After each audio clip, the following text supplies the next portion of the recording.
Hello again, everyone, and thanks for checking in on the Pantagraph Prep Previews look at round 2 of the playoffs. I'm Assistant Sports Editor Joe Deacon, and sitting beside me, of course, is Sports Editor Randy Kindred. Hello, Randy. I do.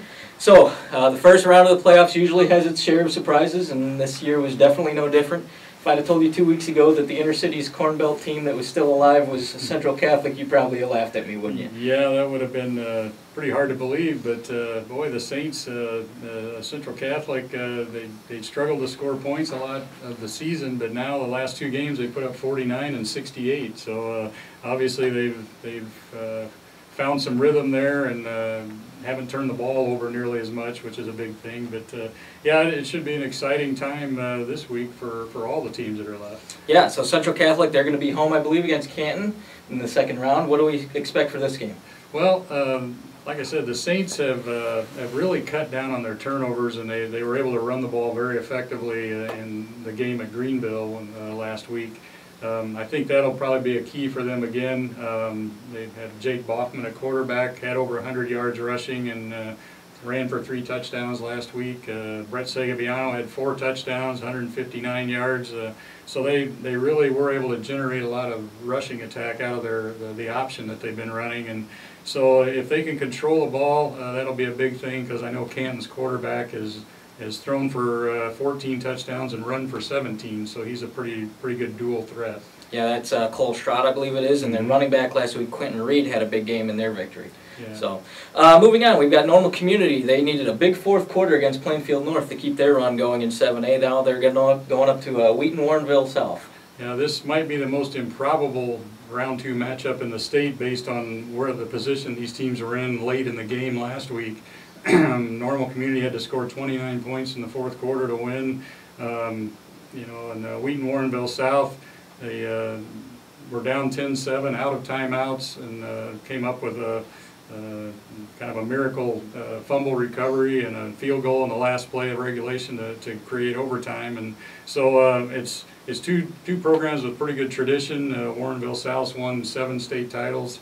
You know, they're used to being in this position, and Normal Communities build a good reputation in their own right. So I expect that to be a real hard-fought, intense game. Yeah, Normal Community got a big game out of Josh Kirschenbaum passing when their run game kind of stalled last week, so they might need to go through the air again this week. And that's a big difference the last couple of years in Normal Community, is if a team does shut down their run, they've got something else they can go to now, and that's so huge, especially in the playoffs. Yep.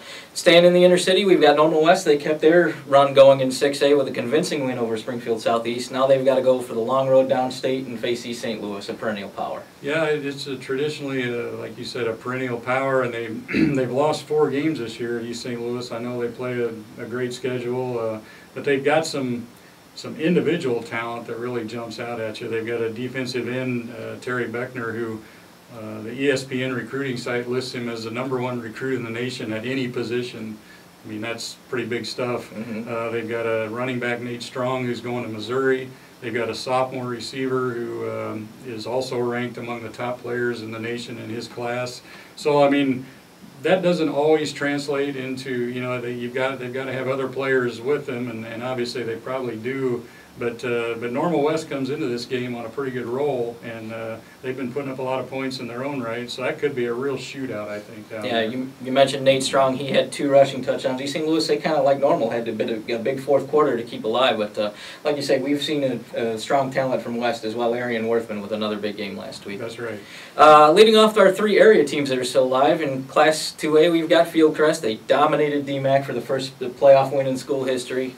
Now the Knights will look to keep it going against a Momence team that knocked off El Paso Gridley. Yeah, and I think Fieldcrest could look at that El Paso Gridley Momence game and gain some confidence from that, because Paso Gridley was up 6-0 in the 3rd quarter and fought tooth and nail with Momence, and Momence finally scored a couple in the 4th quarter to pull away. And in Fieldcrest, when they played El Paso Gridley in week 7, I believe it was, won fairly handily. So I think they go into this game. I think the big thing will be being able to slow down Anthony Reasoner. Reasonover, I think, is the running back for Momence. He's had some pretty big games this year, and if they can limit him, I really like Fieldcrest's chances. Yeah, one way to do that, of course, is to control the clock, and what they've been able to do all year is run the ball real well with Drew Barth and Grant Jokums, and I think that'll help the Knights definitely. Mahomet-Seymour, they toppled Washington last week at home in Class 5A, and now the Bulldogs hit the road to battle a Morris team that upset University High. So a big test for Mahomet. Yeah, it's. I think you covered that game with U High and Morris last week. And I think what you saw was Morris plays great competition throughout the year, and it really paid off, I think, for them in that game. And it sounded like they were able to run the ball very, very effectively.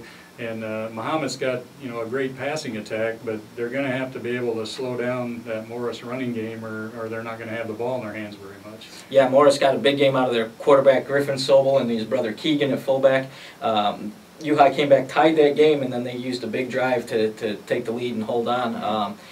Their coach told me that they've been getting healthy as the season goes on, and I think that's one of the things that Morris kind of started out slow with some injuries. So yeah, once they get that running game going, I mean, they can just probably wear you down, and so that's something Mahomet's going to have to be careful of. Indeed. Lastly, let's look at LeRoy. They put up 54 points in their opening round win over Arthur, and now that's going to set up a date with top-seeded Carrollton. Yeah, LeRoy, Lane Lindstrom had a big game last week, and running back, and Bryce Dooley, a great game at quarterback.